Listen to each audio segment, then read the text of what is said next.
The purpose of the heater control valve is to control the flow of coolant to the heater core. There are three main types of heater control valves: electronic, vacuum operated, and cable controlled, so make sure to check which one your vehicle has.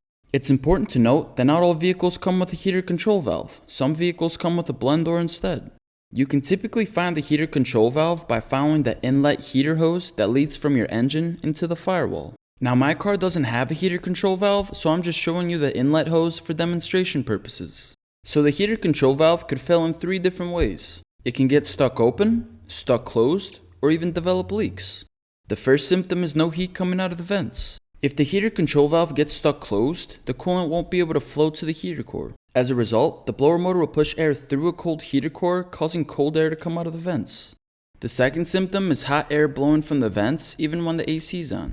This can happen if the heater control valve is stuck in the open position. Coolant will continuously flow through the heater core, and as a result, the air will blow warm or hot no matter what temperature you set it to. The third symptom is noticing coolant leaks.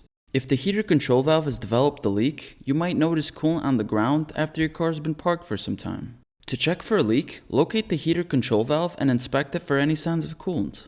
If you see any cracks with coolant dripping down the valve, you should replace it.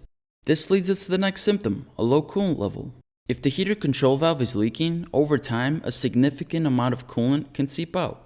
As mentioned earlier, if you notice any coolant on the heater control valve, then you know the culprit. The next symptom is an overheated engine. An engine can overheat when it runs low on coolant. Coolant plays a crucial role in absorbing and dissipating heat from the engine to maintain optimal operating temperature.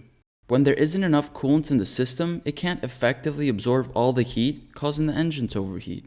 If you notice your temperature gauge creeping into the hot zone, turn off your car immediately to prevent serious damage. Here's a quick test to figure out if your heater control valve is defective. Start your car and let it warm up to normal operating temperature. Then, set the heater to the max setting. Now, locate the heater control valve and feel the inlet hose and the outlet hose. If the inlet hose feels hot, but the outlet hose feels only slightly warm or cold, the heater control valve is likely stuck closed.